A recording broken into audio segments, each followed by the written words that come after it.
Welcome back to Ankit's classroom. You all are here because every student deserves an easy learning. और आज के video में हम देखने वाले हैं स्टैंडर्ड 10th का चैप्टर 2 जिसका नाम है culture heritage of India, traditional handicraft and fine arts. इस चैप्टर के अंदर हम देखने वाले हैं कि इंडिया का कल्चर हेरिटेज कैसा है, उसके अंदर जो हमारे पूर्वजों ने हैंडीक्राफ्ट्स की चीजें सिखाई है, फाइन आर्ट्स जैसे music, dance, drawings, paintings, leather industry, clay art, इसके अलावा अनेकों आर्ट जो हमको सिखाया है वो हम इस चैप्टर में डिस्कस करने वाले हैं। इंट्रोडक्शन से इस चैप्टर की शुरुआत करते हैं। India is a country of rich and culture heritage. India जो है उसके पास अपना खुद का बहुत ही रिच कल्चर है, यानी कि हमारे यहाँ पर अगर कल्चर की बात करें तो इंडिया पूरी दुनिया में आज फेमस सबसे पहले प्रायोरिटी पे कल्चर की वजह से आता है। हमारे यहाँ पर हजारों कल्चर एक साथ रहते हैं, एक दूसरे को कोऑपरेट करते हैं और हमारे यहाँ पर अलग अलग तरीके के आर्ट फॉर्म भी देखने को मिलते हैं। It includes materialistic and genetical inheritance. पहला होता है जेनेटिकल इनहेरिटेंस, दूसरा होता है मटेरियल इनहेरिटेंस यानी मटेरियलिस्टिक हेरिटेंस। दोनों का डिफरेंस आप समझिए। जेनेटिकल इनहेरिटेंस क्या होता है, जो क्वालिटी मेरे फादर में होगी वो मुझ में ऑटोमेटिकली आ जाएगी। जैसे आपने देखा होगा कि ज्यादातर जो फादर और सन होता है या मदर और डॉटर होती है उनके लुक्स कहीं ना कहीं सेम होते हैं, आदतें कहीं ना कहीं सेम होती है, उसको बोला जाता है जेनेटिकल इनहेरिटेंस। अगर आपने देखा होगा तो हेल्थ इश्यूज भी जेनेटिकल इशू आता है। जैसे अगर किसी के फादर के अंदर बीपी या शुगर जैसी प्रॉब्लम होती है तो इन फ्यूचर जो पर्टिकुलर सन या डॉटर होते हैं उनके अंदर वो हेल्थ इशू आने के चांसेस रहते हैं। इसको बोला जाता है जेनेटिकल इनहेरिटेंस। मटेरियलिस्टिक इनहेरिटेंस क्या होता है कि प्रॉपर्टी, जैसे कि कोई जमीन है जो पहले मेरे दादा के पास थी, फिर मेरे पापा के पास आई, फिर मेरे पास आई, उसको बोला जाता है मटेरियलिस्टिक इनहेरिटेंस, यानी कि मटेरियल का इनहेरिटेंस ना, उसमें लैंड आ गई, बिल्डिंग आ गई, प्रॉपर्टी आ गई, कैश आ गई, ज्वेलरी आ गई, यानी कि जो चीजें इन अ फॉर्म ऑफ प्रॉपर्टी मिलती है उसको मटेरियलिस्टिक इनहेरिटेंस बोलते हैं। और जो आदत हो गई, लुक्स हो गए, वो सारी जो चीजें होती है उसको जेनेटिकल इनहेरिटेंस बोलते हैं। Whatever man obtain or create with his intellect and skill is generally called culture heritage। वो चीजें जो इंसान अपने स्किल्स और अपने इंटेलेक्चुअल एबिलिटी यानी कि अपने खुद की होशियारपन से अपना खुद का दिमाग लगा के जो चीज करते हैं उसको बोला जाता है कल्चर हेरिटेज। यानी कि एक इंसान ने दिमाग लगाया उसने बेंच बनाई, एक इंसान ने दिमाग लगाया उसने कबर्ड बनाया, एक इंसान ने दिमाग लगाया उसने पेंटिंग बनाई। इस तरीके से जब इंसान अपने आप की एबिलिटी को पुश करता है और जब कोई नई चीज बनाता है या कोई नया आर्ट फॉर्म क्रिएट करता है तो उसको कल्चर हेरिटेज के अंदर इंक्लूड किया जाता है। सम tradition, customs, rituals and special types of lifestyle adopted by our ancestor is also known as culture heritage। Culture heritage के अंदर क्या क्या इंक्लूड होता है, तो पहले हमारा ट्रेडिशनल यानी कि हमारे जो खुद के ट्रेडिशंस होते हैं, जैसे कि गुजराती ट्रेडिशन होता है, राजस्थानी ट्रेडिशन होता है, पंजाबी ट्रेडिशन होता है, साउथ इंडियन ट्रेडिशन होता है, वो सारी चीजें। हमारे कस्टम्स, रिचुअल्स यानी हमारे जो पर्टिकुलर परंपरा होती है, रीति रिवाज होते हैं, वो सारी चीजें। स्पेशल टाइप ऑफ लाइफस्टाइल यानी कि हर एक इंसान की अपनी लाइफस्टाइल जैसे कि रॉयल रजवाड़े लोग होते हैं तो उनकी लाइफस्टाइल जो है वो रॉयल लाइफस्टाइल है जो उन्होंने एडॉप्ट की है। किससे एडॉप्ट किया? उनके एंसेस्टर यानी कि उनके पूर्वज उस तरीके से रहते थे। यानी कि ये जो रीति रिवाज ट्रेडिशनल और ये जो रीति रिवाज रहने के तरीके और ये सारी चीजें जो हमको हमारे पूर्वजों से मिली है, ये सारी चीजें भी कल्चर हेरिटेज के अंदर इंक्लूड रहती है। Other like education, farming, trade, rules and regulations for daily life, festival, entertainment, art of handicraft, beliefs and skill also included in culture heritage। उसके अलावा कल्चर हेरिटेज में इंक्लूड होता है एजुकेशन यानी कि पढ़ने का तरीका, ये सारी चीजें एजुकेशन हो गई। फार्मिंग हो गई, खेती बाड़ी। अगर किसी के फादर फार्मिंग में है तो उसके बेटे को फार्मिंग सीखने की जरूरत नहीं पड़ती है। वो जब जन्म होता है तब से लेके बड़े होने तक वो अपने आप उसके फादर को देख देख के फार्मिंग सीख जाता है। सेम भी ट्रेड, बिजनेसमैन का जो बेटा होता है तो उसके बिजनेस अपने आप, जिसको बोलते हैं ना हम लोग के बिजनेस खून में, वो चीज सिखानी नहीं पड़ती है, वो अपने आप अंदर कल्चर में इंक्लूड होती है। उसके अलावा रूल्स एंड रेगुलेशन, अपने अपने जो समाज के पर्टिकुलर रूल्स एंड रेगुलेशन होते हैं, कुछ समाज में कुछ रीति रिवाज होते हैं, दूसरे समाज में कुछ रीति रिवाज होते हैं, वो सारी चीजें भी कल्चर हेरिटेज में इंक्लूड होती है। उसके अलावा फेस्टिवल्स हो गए, एंटरटेनमेंट हो गए। फेस्टिवल यानी कि हर एक अपने अपने ट्रेडिशनल के अपने अपने फेस्टिवल अलग अलग होते हैं। कोई किसी में वो पर्टिकुलर फेस्टिवल का इंपॉर्टेंस ज्यादा होता है, किसी में वो पर्टिकुलर इंपॉर्टेंस का फेस्टिवल होता ही नहीं है। यानी कि फेस्टिवल्स भी ट्रेडिशनल के अकॉर्डिंग अपने अपने मेन इंपॉर्टेंस प्रायोरिटी वाले होते हैं। उसके अलावा एंटरटेनमेंट हो गया, ठीक है, ये सारी चीजें जो होती है वो अपने अपने तरीके से हर एक ट्रेडिशनल के अपने कल्चर में होती है। डेली लाइफ में कैसे जीना होता है, जैसे कि पैर छूना, भगवान के आगे झुकना, ये सारी चीजें हमको कोई सिखाता नहीं है। हम छोटे होते हैं तो हम अपने पूर्वज यानी कि हमारे जो फादर होते हैं, ग्रैंडफादर होते हैं, उन सबको देख देख के क्या करते हैं हम सीखते हैं। कुछ अच्छी जो बिलीव होती है, जो भगवान के रिलेटेड स्टोरी होती है, कल्चर के रिलेटेड स्टोरी होती है, वो हमको हमारी ग्रैंड मदर हमको सिखाती है ताकि हम उस चीज को समझ सके। यानी कि ये सारी चीजें क्या होती है कि हमारे कल्चर के अंदर इंक्लूड होती है, इसीलिए ये सारी चीजें हमारे यहाँ पर कल्चर हेरिटेज के अंदर इंक्लूड रहती है। उसके बाद India being an Asian country of the world, हमारे दुनिया में सबसे इंडिया जो कंट्री है वो सबसे ज्यादा कहीं ना कहीं पुरानी कंट्रियों में आती है। हमारे यहाँ पर अगर आप हिस्ट्री उठा के देखोगे तो 5000 साल पहले की भी हिस्ट्री मिलेगी, 10,000 साल पहले की भी हिस्ट्री मिलेगी। हमारे यहाँ पर जो एशियंट इंडिया है वो बहुत ज्यादा कहीं ना कहीं बहुत रिच रहा है। Has its best tradition, social value, dogma, custom and family system. और हमारे इंडिया का सबसे बेस्ट क्या माना जाता है? तो ट्रेडिशन। ऑब्वियसली बात है, इंडिया का जो ट्रेडिशन है वो कहीं ना कहीं बहुत ज्यादा वर्ल्ड फेमस है। आज पूरी दुनिया गरबा करती है, आज पूरी दुनिया रथ यात्रा निकालती है। यानी कि कहीं ना कहीं इंडिया का जो ट्रेडिशन है वो पूरी दुनिया ने अडॉप्ट किया है, वो पूरे दुनिया को एक सही राह पर लेके जाता है। सेकंड आता है सोशल वैल्यूज। हमारे यहाँ पर सामाजिक वैल्यू बहुत होती है। आज हमारे यहाँ पर ये सारी चीजें इंक्लूड की जाती है कि सोशली आपको कैसे बिहेव करना है, आपको कैसे लोगों के साथ बिहेव करना है, कैसे आपको दूसरों को ट्रीट करना है, हमारी सोशल वैल्यूज क्या होनी चाहिए, ये सारी चीजें भी इंडियन ट्रेडिशन हमको सिखाता है, इंडियन कल्चर हमको सिखाता है। उसके बाद डोगमा। डोगमा क्या होता है? तो ऐसी चीजें जिसको हम लोग मानते हैं, बिलीव करते हैं बिना कोई सवाल उठाए। फॉर एग्जाम्पल, भगवान श्री कृष्ण का जन्म जेल में हुआ था, हाँ हुआ था, उसके ऊपर कोई सवाल नहीं उठाएंगे। यानी कि ऐसी पौराणिक चीजें जिस पर हमको एकदम भरोसा है, हम उसको मानते हैं और पूरी दुनिया भी उसको अडॉप्ट करती है और ये सत्य घटना भी होती है। तो ये सारी चीजें भी हमारे यहाँ पर कल्चर हेरिटेज में इंक्लूड रहती है। उसके अलावा कस्टम और फैमिली सिस्टम, यानी कि हमारे यहाँ पर जो रीति रिवाज होते हैं वो, और हमारे यहाँ का जो फैमिली सिस्टम होता है, यानी कि वसुदेव कुटुंबकम, यानी कि पूरी दुनिया हमारा एक कुटुंब, पूरा दुनिया हमारी एक फैमिली है। ये सारे कॉन्सेप्ट जो है वो इंडिया के कल्चर हेरिटेज में इंक्लूड होते हैं और इंडिया को एक अलग प्रॉस्पेरिटी लेवल पर दिखाते हैं। There are reference of 64 art in our Asian literature, और हमारे पौराणिक लिटरेचर के अंदर 64 आर्ट्स बताए हुए, यानी कि 64 कलाओं के बारे में बताया हुआ है। मैं आपको बता दूं, ये 64 कला कहीं ना कहीं भगवान श्री कृष्ण ने अडॉप्ट की हुई है और उन्होंने सीखी थी। अगर आप कभी भी मध्य प्रदेश साइड घूमने जाते हो उज्जैन में, तो वहां पर संदीपनी आश्रम है। संदीपनी आश्रम के अंदर ही भगवान श्री कृष्ण ने 64 कलाएं सीखी थी, यानी कि 64 फाइन आर्ट सीखे थे, जिसके अंदर बिहेव कैसे करना है, खाना कैसे खाते हैं, ड्रेसिंग स्टाइल कैसा होना चाहिए, होम डेकोर से लेके अनेकों चीजें उन्होंने वहां पर सीखी थी और पूरी दुनिया को सिखाई थी। और वही 64 आर्ट्स के बारे में हमारे लिटरेचर के अंदर भी दिखाया हुआ है और वो हमारे कल्चर हेरिटेज में इंक्लूड होता है। Include handicraft skill, Kasab art, drawing, music, dance etcetera, और अनेकों चीजें हैंडीक्राफ्ट चीजें यानी हाथ से बनी हुई चीजें, डांस आ गया, म्यूजिक आ गया, होम डेकोर्स आ गए, अनेकों चीजें, यानी अलग अलग 64 तरीके की जो आप फाइन आर्ट्स देखते हो ना, वहां पर इवन ये बताया गया था कि हमको खाना कैसे खाना होता है, दूसरों को ट्रीट कैसे करना होता है, खेलना कैसे होता है, ये सारी चीजें वहां पर हमारे 64 आर्ट्स में दिखाई हुई है, जो भगवान श्री कृष्ण ने हमको बताई हुई है और वो हमारे लिटरेचर में भी इंक्लूड की गई है। और ये सारी ही चीजें कल्चर हेरिटेज में एक बहुत ही अलग दर्जे पर हमारे इंडिया को ग्लोरियस करती है। Asian currency is also valuable. Culture heritage का हमारी पौराणिक जो करेंसी होती है वो भी वैल्यू करती है। आप कभी म्यूजियम में जाते हो तो आप देखते हो कि पहले कौन सी करेंसी यूज होती थी। जैसे अगर आप देखते हो कि 1 रुपए की भी पहले नोट आती थी, अभी 1 रुपए की नोट बिल्कुल भी देखने को नहीं मिलती है। बहुत रेयर घरों में 1 रुपए के नोट भी होंगे। तो वो सारी चीजें हमारा ट्रेडिशन दिखाती है कि कैसे इंडिया पहले 1 रुपए की करेंसी भी यूज करता था इन अ फॉर्म ऑफ नोट्स, और आज हम 500 की नोट भी यूज करते हैं इन अ फॉर्म ऑफ करेंसी। यानी कि ये पूरा इंडिया का जो ट्रेंड होता है वो सारी चीजें हमारी करेंसी भी कल्चर हेरिटेज में इंक्लूड होती है। Prosperity of India was main attraction for visitors to attack India, और ये जो प्रॉस्पेरिटी थी ये कहीं ना कहीं लोगों को अट्रैक्ट करती थी कि वो इंडिया पर आए, और इसी वजह से पहले के जमाने में इंडिया पर बहुत ज्यादा अटैक हुए हैं, बहुत ज्यादा लोगों ने इंडिया को लूटा है। इसका यही रीजन है कि इंडिया के पास इतना रिच एंड वेरिड हेरिटेज था, दुनिया का हर एक जो रूलर था उसकी नजर इंडिया पर थी। Yoga part of the culture heritage accepted by whole world. उसके अलावा अगर हम बात करते हैं योगा की, तो योगा का भी जो ओरिजिनेट है वो इंडिया से है। योगा का जो सिखाने का तरीका है वो भी इंडिया से ही ओरिजिनेट हुआ है, और आज योगा जो है वो पूरी दुनिया ने अडॉप्ट किया है। आप सबको पता होगा आज योगा से ही होगा, ये सारे जो सेंटेंसेस है ये पूरी दुनिया में चलते हैं। 21 जून को वर्ल्ड योगा डे सेलिब्रेट किया जाता है, जो पूरी दुनिया सेलिब्रेट करती है। तो ये चीज भी किसने सिखाई? दुनिया को इंडिया ने ही सिखाई है कि योगा करने से हेल्थ अच्छी रहती है, आपको कोई इश्यू नहीं होंगे हेल्थ में। ये सारी चीजें किसने सिखाई? इंडिया ने सिखाई।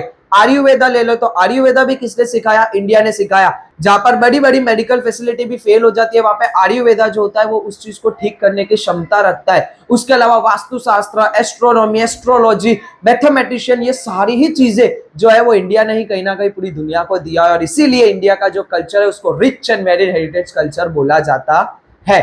और ये था इस चैप्टर का बेसिक इंट्रो।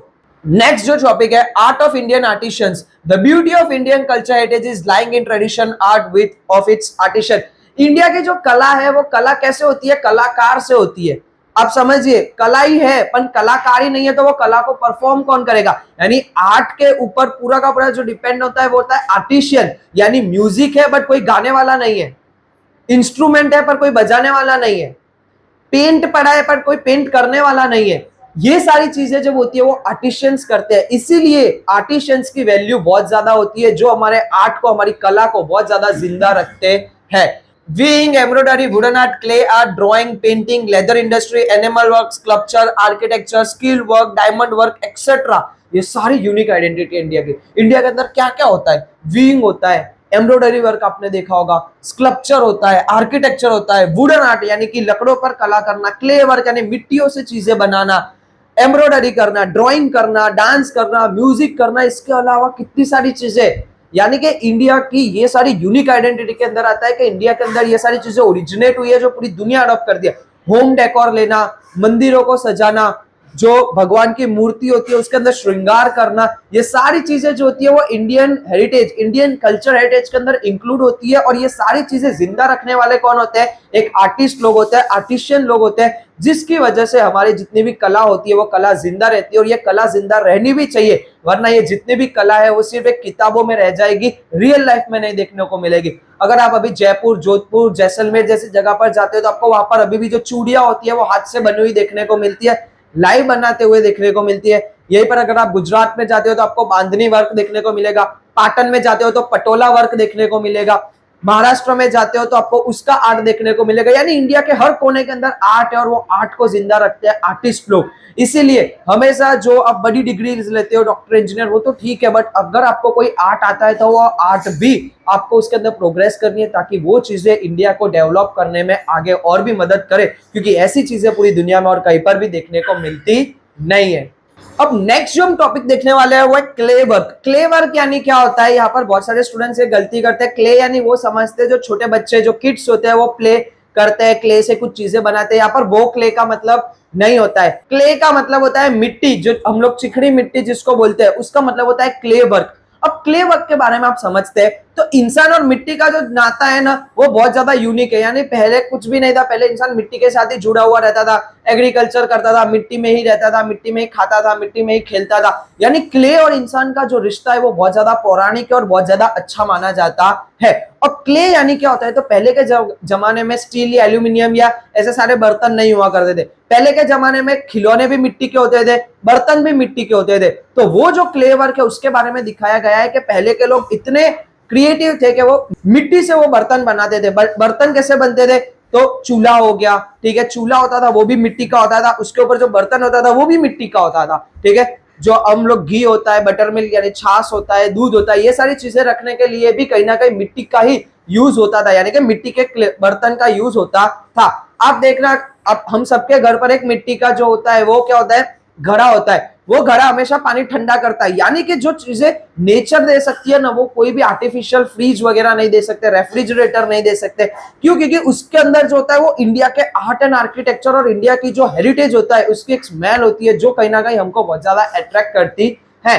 तो यही बात बताई गई कि क्ले वर्क यानी कि जो एक मिट्टी से जो चीजें बनती है उसका एक अलग आर्ट फॉर्म है। छोटे से छोटे खिलौने, बड़े खिलौने, ठीक है, यूटेंसिल्स हो गए, ये सारी चीजें हमको क्ले वर्क में देखने को मिलती थी। इवन हमारे मोहनजोदारो, हड़प्पन सिविलाइजेशन, लोथल, इन सारी जगह से भी रेड कलर के क्ले वर्क देखने को मिले थे, यानी कि लाल कलर के बर्तन देखने को मिले थे।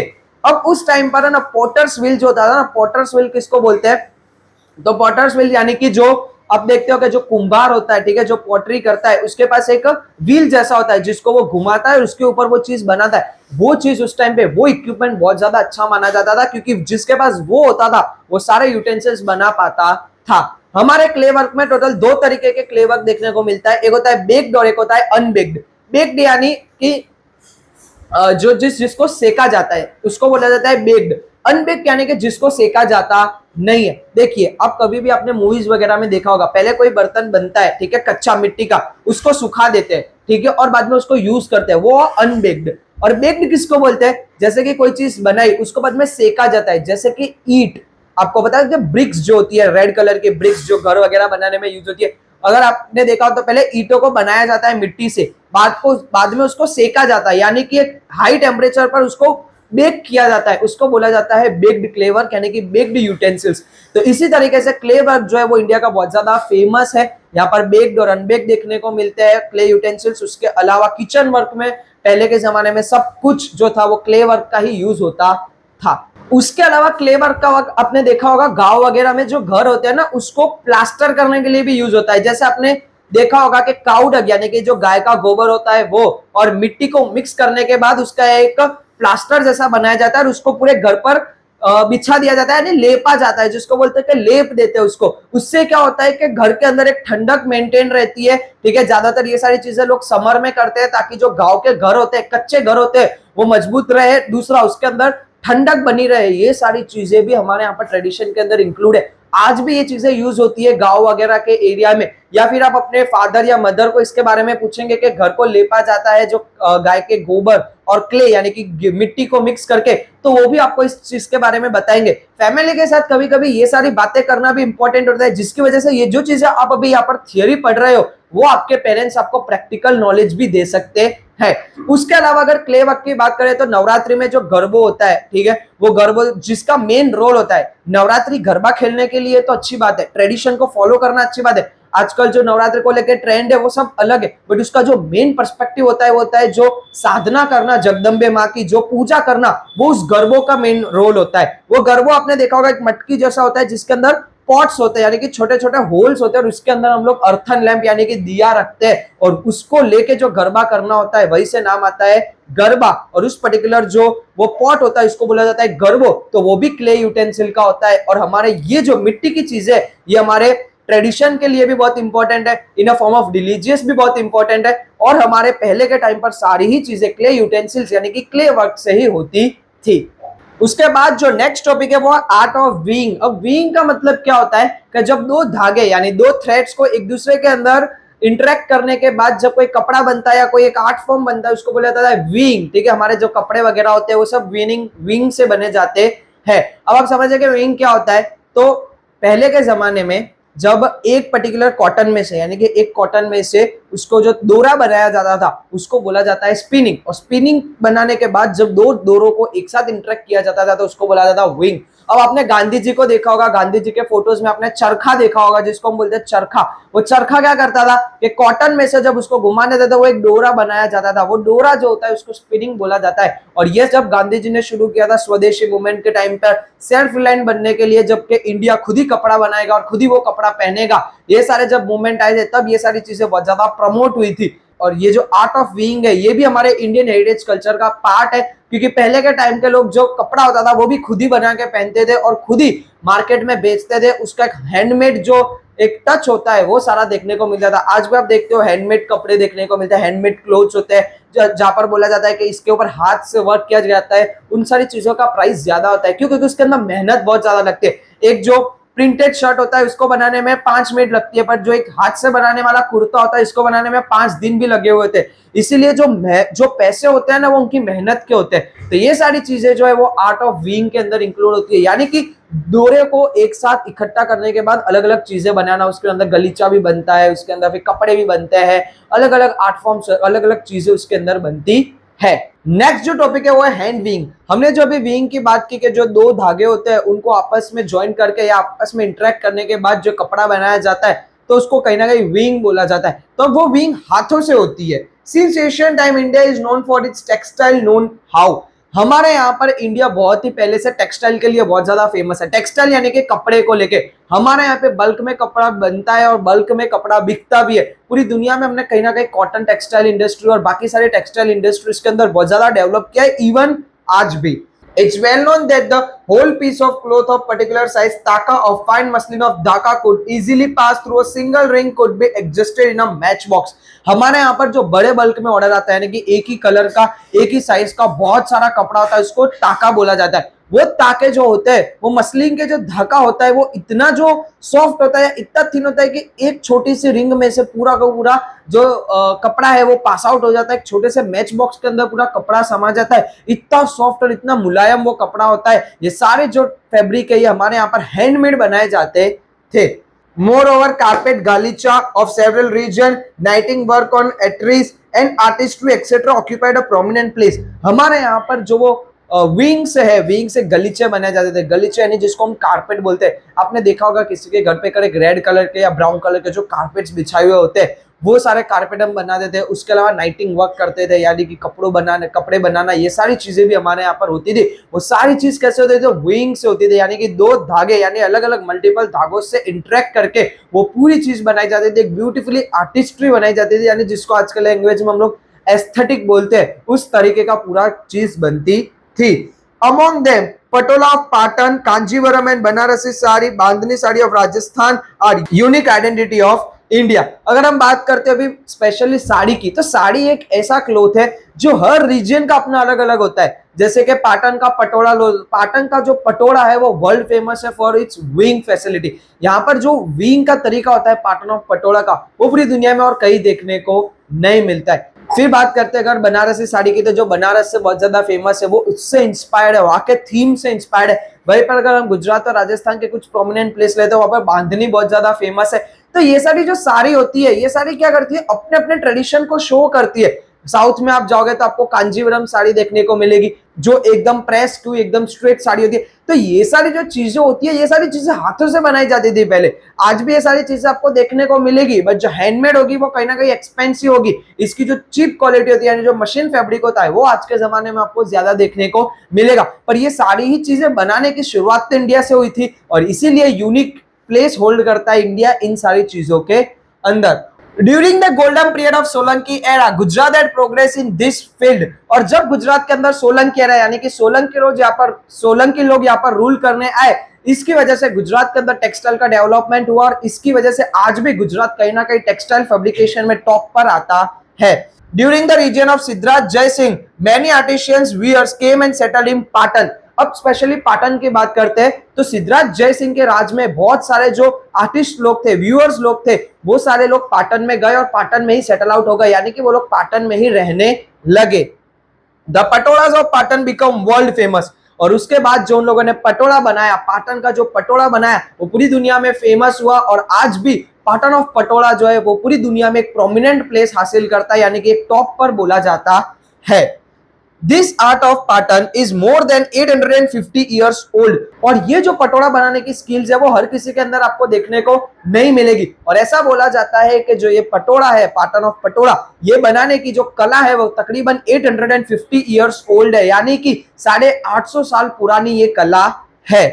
Only handful of artisans have the skills for such a complicated and time consuming art। और ऐसा बोला जाता है कि ये जो चीज है पाटन ऑफ पटोला बनाने की, इसकी जो कॉम्प्लेक्सिटी है या इसका जो टाइम है बनाने का, वो हर कोई मैनेज नहीं कर पाता है, क्योंकि एक एक पटोला बनाने के अंदर महीने महीने लग जाते हैं। तो इतना पेशेंस होना बहुत ज्यादा जरूरी है। अब रही बात आर्ट की, तो ऐसा नहीं है कि मैं आज सुबह उठा और मैं ये सोचूं कि मेरे को आज पटोला बनाना है और मैं पटोला बनाने लग जाऊं, बिल्कुल भी नहीं। इसकी जो कला होती है वो कला हर किसी के पास नहीं होती। हाँ, अगर मेरे फादर बना रहे होते तो वो मेरे को इनहेरिट होता, क्योंकि उनको आता है तो मुझे सीखने मिलता, मैं उनसे सीखता और मैं बनाता। बाकी ये बिल्कुल भी सीखने के लिए आपको बहुत ज्यादा टाइम लगता है। ये चीज, इसका जो मेथड है, इसका जो अंडरस्टैंडिंग है, इसकी जो डिजाइन कॉम्प्लेक्सिटी है, ये सारी चीज आपको समझनी पड़ेगी, क्योंकि ये प्रॉपर हैंडमेड होता है। यहाँ पर कोई मशीन्स नहीं होती है, इधर हाथसार होती है और वो हाथसार जो होती है उससे पूरा पाटन ऑफ पटोला बनता है। The silkwear बेवर्ड ikat produced in Patan is called Patola of Patan. और सिल्क के कपड़े पर जो बेवर्ड इक्ट हुआ, यानी कि सिल्क के ऊपर जो काम हुआ, उसको बेवर्ड इक्ट भी बोला जाता है। वो आगे चल के पाटन के पटोला के नाम से बहुत ज्यादा फेमस हुआ और जो आज भी पूरी दुनिया के अंदर बहुत ज्यादा फेमस है। ICT means wing. यहाँ पर हमने जो बेवर्ड इक्ट देखा, उसका जो इक्ट का मतलब होता है, उसका मतलब होता है विंग, यानी कि जो हमने देखा कि दो थ्रेड्स को एक दूसरे के साथ इंटरेक्ट करना, ये सारे जो विंग प्रोसेस है उसको इक्ट भी बोला जाता है, इसीलिए इस प्रोसेस को बेवर्ड इक्ट भी बोला जाता है। This type of sari is designed in such a manner that it can be worn on either side. अब पाटन ऑफ पटोला का जो यूएसपी है यानी कि यूनिक सेलिंग प्रोडक्ट है वो ये है कि साड़ी को दोनों साइड से आप पहन सकते हो, फ्रंट और बैक जैसा कुछ भी नहीं होता है, दोनों साइड से आप पहनोगे तो वो आपको ऐसा ही लगेगा कि ये इसी डिजाइन में बनी हुई है। अब आप सोचिए कि कभी भी हम कुछ वीइंग करते हैं ना तो एक साइड अच्छी डिजाइन होती है और एक साइड सारे जो थ्रेड्स होते हैं, जो सारी मशीन वर्क होता है वो सारा दिखता है। बट पाटन ऑफ पटोला के बनाने की टेक्निक ही ऐसी है कि आप दोनों साइड देखोगे तो आपको यही लगेगा कि यही सही है और दोनों साइड आप उस साड़ी को पहन सकते हैं। This type of Patola variety has a good durability and its original colour remains intact. ठीक है, और ये जो पाटन ऑफ पटोला के क्वालिटी की बात करें तो वो क्वालिटी बहुत ज्यादा अच्छी होती है। इसके जो कलर होते हैं वो कभी भी फेड नहीं होते, ड्यूरेबल होते हैं, यानी कि ये कपड़ा कभी बिगड़ेगा नहीं। हम अभी कोई भी जैसे ये शर्ट लाया, ठीक है, ब्लैक कलर का, उसको 3 4 6 वॉश के बाद वो पूरा फेड आउट हो जाएगा उसका कलर, क्यों? क्योंकि उसके बाद डाइंग किया गया है। यहाँ पर जो कलर्स है वो ओरिजिनल यूज किए जाते हैं, यानी कि आपने आज खरीदा 5 या 10 साल बाद भी देखोगे तो वो पटोला आपको नया लगेगा। उसके अंदर आपको कोई कलर फेड आउट नहीं देखने को मिलेगा, ना उसके अंदर आपको वो कपड़े के अंदर कुछ भी दाग वगैरह, या फिर वो कपड़ा कभी भी ऐसे जो बिगड़ जाते हैं ना वैसे सॉगी या बिगड़ेगा नहीं। There is a saying that the same reference बड़ी पटोलो बात फाटे पन फीटे नहीं, और ये जो पाटन ऑफ पटोला उसके लिए वर्ल्ड फेमस सेंटेंस है, फाटे पन फीटे नहीं, यानी कि पटोला पहन पहन के 10 साल 20 साल घिस दोगे आप तो वो फट जाएगा, बट उसके अंदर कोई भी चेंजेस नहीं देखने को मिलेगा, ना उसके कलर चेंज होंगे, ना उसके अंदर आपको वो कपड़ा जो है वो बिगड़ जाएगा, ऐसा कोई चीज देखने को नहीं मिलेगी। यानी कि फाटेपन फीटे नहीं, यानी कि आप उसको फट जाएगा पूरा वो पन, उसका जो चीज है, जो उसकी क्वालिटी है, जो वो आपने जिस दिन खरीदा था उसके जैसा सेम रहेगा, उसके अंदर कोई भी चेंजेस देखने को नहीं मिलेगा। The design laid down in patola sell never fade even in the cloth may be torn, और इसका इंग्लिश में यही मतलब होता है कि इसका जो कपड़ा है वो फट जाएगा बट उसके अंदर कभी भी चेंजेस नहीं देखने को मिलेगा, उसका जो कलर है वो कभी फेड आउट नहीं होगा, और जो क्वालिटी के साथ वो आया था वही क्वालिटी के साथ ये रहेगा। ये वीइंग के अंदर पटोला के अलावा भी हमारे पास अनेकों ऐसी चीजें हैं जो पूरे इंडिया के आर्ट फॉर्म को एक अलग लेवल पर लेके जाता है। साड़ीज ले लो, आप लेडीज वेयर ले लो, अगर आप कुर्ता वगैरह की बात करते हो, आप अलग अलग आर्ट फॉर्म्स की बात करते हो, अलग अलग क्लोथ्स की बात करते हो, तो इंडिया एक प्रोमिनेंट प्लेस हासिल करता है कि जहां पर ये सारे आर्ट एंड आर्किटेक्चर आपको देखने को मिलते हैं। कपड़े के ऊपर अनेकों वैरायटी देखने को मिलती है, आपको हैंडमेड देखने को मिलता है, प्रिंटेड देखने को मिलता है, फ्लोरल डिजाइन देखने को मिलती है। ये सारी ही चीजें जो है वो इंडिया के अलावा और कहीं पर नहीं है, इसीलिए हमारा जो टेक्सटाइल मार्केट है वो बहुत ज्यादा फेमस है all over the world. Next अब हम इस वीडियो में देखने वाले हैं आर्ट ऑफ एम्ब्रॉयडरी, यानी कि एम्ब्रॉयडरी जो वर्क होता है वो कैसे होता है, उसका जो आर्ट है वो कितना पुराना है। The work of embroidery can be seen on the clothes of the idols and statues which were found during the excavation on the Harappan and Mohenjo-daro। आपने एम्ब्रॉयडरी ज्यादातर देखा होगा कि जो हमारे ट्रेडिशनल कपड़े होते हैं, कुर्ता होता है, चनिया चोलीज होती है, ये सारी जगह पर आपको एम्ब्रॉयडरी का वर्क देखने को मिलेगा। बट मजे की बात यह है कि एम्ब्रॉयडरी का जो वर्क है वो हजारों साल पहले जब मोहेंजोदारो और हड़प्पन सिविलाइजेशन का एक्सकेवेशन हुआ, यानी कि जब उनको ढूंढा गया तो उसके में से जो स्टैचूज मिले थे, यानी कि जो भगवान की मूर्ति मिली थी या जो बड़े आइडियल्स मिले थे, उसके अंदर भी एम्ब्रॉयडरी का वर्क देखने को मिला था। यानी कि इससे ये पता चलता है कि जो इंडिया का जो आर्ट फॉर्म है वो आजकल परसों का नहीं है, वो हजारों साल पहले का है, जो आज भी हम लोग यूज करते हैं। आज भी एम्ब्रॉयडरी की चीज जो एक एथनिक वेयर्स होते हैं, ठीक है, जो कपड़ों के ऊपर एक लुक होता है, जो एक मिरर लुक होता है, एनिमल वर्क्स होते हैं, एम्ब्रॉयडरी के जो धागे होते हैं वो एक ब्यूटीफुलनेस शो करता है। एक जो कपड़ा होता है, एक कपड़ा जो होता है जो इंडियन क्वालिटी का है वो ऑलरेडी शाइन कर रहा था, उसके ऊपर जब एम्ब्रॉयडरी ऐड होता है तो वो और ज्यादा ग्लोरियस होने लगता है, जिसकी वजह से जो हमारा एक आर्ट फॉर्म है वो कहीं ना कहीं और ज्यादा डेवलप हो पाता है। The art of weaving on the clothes of men, women and children is very famous from ancient time। जो एम्ब्रॉयडरी का आर्ट फॉर्म है, छोटे बच्चों के कपड़ों से लेके बड़े जो जेंट्स लोग हैं उनके लेडीज वियर में सबके अंदर आपको देखने को मिलेगा। स्पेशली अगर हम नवरात्र की बात करें तो जो कीड़ियों वगैरह होता है या चनिया चोली होती है उन पर आपको एम्ब्रॉयडरी का वर्क देखने को मिलेगा। एथनिक सिंपल कुर्तीज हो गई, कुर्ता हो गए, इन सब चीजों पर भी आपको एम्ब्रॉयडरी का वर्क देखने को मिलेगा जो वर्ल्ड फेमस है। ऐसा नहीं कि सिर्फ आपको गुजरात में देखने मिलेगा, नहीं, ऑल ओवर द इंडिया में आपको अलग अलग रीजन में अलग अलग टाइप का आपको क्या देखने को मिलेगा, एम्ब्रॉयडरी का वर्क देखने को मिलेगा। This art of embroidery was scene on the clothes of men, women, children in Sindh, Saurashtra and Kutch region at the time of the Indus civilization। Indus valley civilization के time पर ये जो embroidery का art form है ये कहां देखने को मिलता था? कच्छ डिस्ट्रिक्ट में देखने को मिलता था, सौराष्ट्र डिस्ट्रिक्ट में देखने को मिलता था और सिंध डिस्ट्रिक्ट में देखने को मिलता था। यानी आप समझिए कि कोई भी चीज जो होती है ना, जो इंडिया के आर्ट फॉर्म है, जैसे कि एम्ब्रॉयडरी हो गया, तो वो एम्ब्रॉयडरी पहले बहुत ज्यादा अच्छा था, ठीक है। एक टाइम था जब लोग सब ऑलमोस्ट हर घर के जो लेडीज होती थी उनको एम्ब्रॉयडरी का काम आता था। फिर बीच में जब हम लोग मॉडर्न वर्ल्ड की तरफ बढ़ गए, जब हम वेस्टर्न कल्चर से इन्फ्लुएंस हो गए, तो हम वो एम्ब्रॉयडरी को भूल गए। बट आज अगर आप अभी का जो ट्रेंड देखोगे तो वापिस वो जो एम्ब्रॉयडरी हो गया, ये सारी चीजें वापिस क्या हो रही है, हमारे यहाँ पर ट्रेंड में आ रही है, जिसकी वजह से लोग उसको और अच्छे से समझ रहे हैं और लोग सीखने भी जाते हैं। ये सीखने में टाइम लगता है, बट ये इसकी जो स्किल है वो हर किसी को मिल सकती नहीं है। Next, similarly Kashmiri work of Kashmir is also well known. उसके बाद अगर हम बात करते हैं कसाब वर्क की, कसाब भी एक आर्ट फॉर्म है। कसाब जो एक वो एक वर्क है, जैसे एम्ब्रॉयडरी एक वर्क है वैसे कसाब भी एक वर्क है जो कश्मीर लोगों का फेमस है, कश्मीरी लोगों का फेमस है। और इसीलिए वहां का जो एक आर्ट फॉर्म है, जैसे गुजरात वगैरह राजस्थान में हम लोग अलग अलग आर्ट फॉर्म देखते हैं, जैसे बांधनी हो गया, पटोला हो गया, एम्ब्रॉयडरी हो गया, वहां से जो कश्मीरी आर्ट फॉर्म उसको कसाब बोला जाता है। Apart from embroidery, Bandhani with all its luster and due to the beautiful designs of elephant, puppet, dice and picture is very popular today. अगर एम्ब्रॉयडरी के अलावा की बात करें बांधनी की साड़ी, बांधनी के कुर्ते आपने बहुत देखे होंगे, जिसके अंदर अलग अलग डिजाइन देखने को मिलती है, या तो हाथी होते हैं, घोड़े होते हैं, या फिर डाइज। जो सबसे ज्यादा फेमस जो बांधनी के अंदर जो एक पैटर्न होती है वो होती है डाइस पैटर्न, जिसकी वजह से बांधनी का जो लुक होता है वो बहुत ज्यादा एलिगेंट बन जाता है, लोगों को पसंद आता है, लोगों को उसके अंदर सिंप्लिसिटी बट एक्स्ट्राऑर्डिनरी दिखते हैं, जिसकी वजह से बांधनी बहुत ज्यादा फेमस है। Cottage industry was taken over by the women of Kutch and Saurashtra region of Gujarat. धीरे धीरे गुजरात के सौराष्ट्र और कच्छ रीजन के अंदर ये सारी जो इंडस्ट्री थी वो लेडीजों ने, यानी कि कॉटेज इंडस्ट्री जो छोटी छोटी इंडस्ट्रीज बनने लगी, जो लेडीज ने लोगों ने आगे डेवलप की, चलाई। ये सारे जो वर्क है ना, ये सारी जो चीजें जो आर्ट है ना, ये लेडीज को यानी फीमेल्स को बहुत ज्यादा अच्छे से आती है। मेल्स इसके अंदर इतना इन्वॉल्व नहीं होते, बट यहाँ पर जब एक परफेक्शन की बात आती है तो परफेक्शन हमेशा फीमेल जो देती है वो मेल कभी नहीं दे पाता है। इसीलिए ये सारी चीजों में जहां पर बारीकी की काम होता है, जहां पर बहुत ज्यादा डिटेलिंग वर्क चाहिए, वहां पर जो कॉटेज इंडस्ट्री की जो महिला मतलब जो हाउसवाइफ लोग होते हैं वो इसके अंदर बेस्ट रोल प्ले करते हैं। The tradition art of embroidery, तोरण, chakra, pillow covers, bed sheets, तौलिया, clothes like Kedia is well known even today embroidery। Embroidery में सिर्फ कपड़े नहीं, आपके जो घर पर तोरण देखते हो, ठीक है, कभी भी कोई फेस्टिवल होता है या शुभ कार्यक्रम होता है तो तोरण लगाए जाते हैं, तोरण भी एम्ब्रॉयडरी के होते हैं। आप देखोगे ट्रेडिशनल बेडशीट होती है एम्ब्रॉयडरी की, पिलोज होते हैं एम्ब्रॉयडरी के, ये सारी चीजें एम्ब्रॉयडरी की बनती है। यानी कि जितने भी हमारे हाउस होल्ड चीजें होती है जहां पर कपड़ों की जरूरत होती है, यानी कि जैसे गालीचा हो गए, पिलोज हो गए, बेडशीट्स हो गई, तोरण हो गए, ये सारी जगह पर आपको एम्ब्रॉयडरी का वर्क देखने को मिलेगा।